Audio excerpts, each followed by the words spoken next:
Welcome to our channel, Hashmi Clinics. All right, welcome. Today, we are going to be dissecting Antipyrinum. We're going to build a really clear, clinically relevant picture of this incredibly powerful, but, often overlooked remedy. We're going to move way beyond just the textbook stuff to which you actually need to know right there at the bedside. So let's start at the very beginning. Where does this stuff even come from? Antipyrinium, also known as phenazone, well, it doesn't grow on a tree or come from a mine. Nope. It's a coal tar derivative, a product of pure industrial chemistry. And that synthetic origin, that's our first big clue. It points directly to its powerful, deep-acting, and let's be honest, often really disruptive influence on the human body. This quote really says it all, doesn't it? Our entire homeopathic understanding of Antipyrinum is literally built on its toxicological profile. We're talking about a history of poisonings and nasty adverse effects from its old-school allopathic use. It's a textbook case of Harry's Law, right? The study of the poison reveals the cure. And that data, that history of what it does when it goes wrong, is precisely what makes it so incredibly valuable for us. Okay, so here's our game plan. We'll start with its core essence in the mental picture. Then we'll move into the key physical symptoms, look at what makes things better or worse, and finally, wrap up with how to use it in the clinic and compare it to other remedies. Let's get started. So, first up, the essence and the mental sphere. At its core, the Antipyrinum state is all about being anxious and completely overwhelmed. Think of it as a sudden, intense, and totally overwhelming hypersensitivity. It just explodes, impacting both the mind and the body with this really acute, almost violent character. So, what is the core mental disturbance we see in a patient who needs this remedy? This is absolutely crucial to understand. The profound physical chaos we see, it's perfectly mirrored in the mind. This isn't just some secondary feature, The mental state is a primary guiding symptom. Get this right, and you're well on your way to a good prescription. And there it is. This is it. The single most powerful mental keynote for Antipyrinum is this profound fear of becoming insane.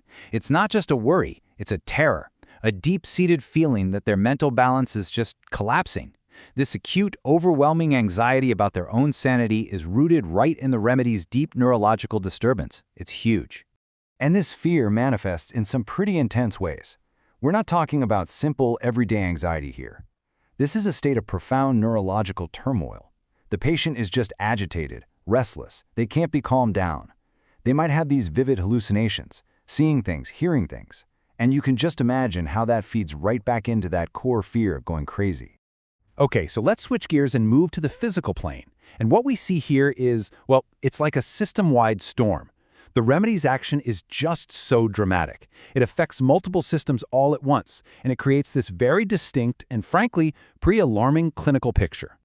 Now, before we get into the nitty-gritty, let's look at the big picture. These really powerful general symptoms that are the bedrock of the state. First, you have this throbbing sensation everywhere, throughout the entire body. Then there's this sudden collapse, just complete prostration. You might even see disturbed breathing patterns like Cheyne-Stokes, which tells you how severe this is. And pay close attention to this one, a feeling of internal coldness, even when they have a hot rash on the outside. That's a huge clue, a key differentiator we'll come back to. So, of all the physical symptoms, the skin is really the primary canvas where Antipyrinum paints its picture. This is where it often declares itself most clearly. Its most famous, most reliable expressions are found right here on the skin, which makes it an absolutely critical area for diagnosis. So what do we actually see? Well, you're going to see a whole range of severe, allergic-type reactions. We're talking everything from simple urticaria or hives to this really dramatic, disfiguring angioneurotic edema, that sudden, deep swelling of the face, the lips, the eyelids, and the itching. Oh, the itching is just described as maddening. It's incredibly intense and troublesome. And this quote right here, this is the absolute keynote. It's the whole story in one sentence. Urticaria that appears and disappears suddenly. It's the sheer speed of it. It's there 1 minute, gone the next. You pair that incredible suddenness with that peculiar internal chill, even when the skin is hot and red, well, that is a definitive flashing light signal for Antipyrinum. All right, moving on up to the head, face, and senses. That same hypersensitivity is really strongly expressed here too. It presents as a picture of acute congestion and inflammation. So, what does this look like? Well, you get this picture of acute inflammation and major fluid retention. Think about a swollen, red, puffy face. They'll complain of throbbing headaches that feel like a tight band is squeezing their head. Their eyes are red and puffy, watering. And then you have this awful tinnitus, a constant buzzing in the ears. The whole head just feels congested and under this intense, unbearable pressure. Okay, now we move into the respiratory and circulatory systems, and this is where things can get really scary. The distress here often has an alarming intensity. It can absolutely present as a genuine, life-threatening crisis. So the patient feels this terrifying oppression in their chest, a real struggle to breathe. They might have the sensation that their heart is just going to stop, which leads to faintness. When you check their pulse, it's rapid, weak, and irregular. You can see a real sense of cardiovascular collapse here. And on top of all that, they might completely lose their voice, just unable to speak at all. It's a frightening picture. All right, let's talk about the triggers.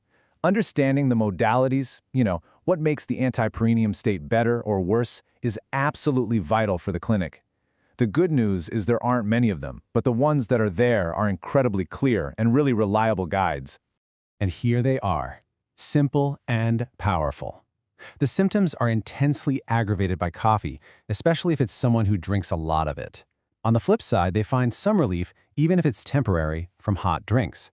And this little detail, this thermal modality, is a crucial point that helps us differentiate it from other remedies, especially something like apis. Okay, let's bring this all together for the clinic. How do we actually apply this knowledge? And more importantly, how do we tell it apart from other remedies that can look pretty intense too? So when should antipyrinum pop into your head? Think of it in these violent, acute situations. Things like severe, sudden hives or angioedema. Really acute allergic reactions, maybe even looking like anaphylaxis. Or those sudden, intense neurological flare-ups. This is a remedy for a crisis, something that shows up with incredible suddenness and a whole lot of force. Now, this comparison is absolutely critical for getting your prescription right. Let's start with apis. Apis has those classic stinging, burning pains, and it's famously worse from heat and better from cold. That's the exact opposite of antipyrinum, which is better for hot drinks. That's your first big clue.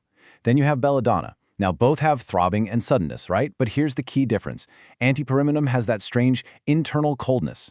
Belladonna, on the other hand, has intense, radiating heat and is much worse from touch or any kind of jarring.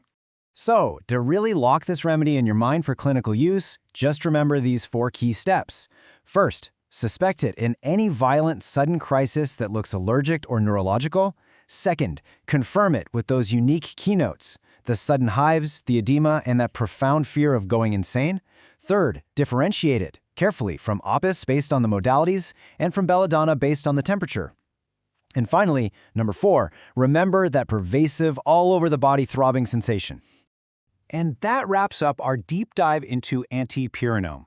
I'll just leave you with this question to think about for your own practice. Looking back, in which of your acute, overwhelming cases might you have overlooked this really unique picture? It's a remedy that once you see it clearly, you'll never forget it. Thanks for your attention.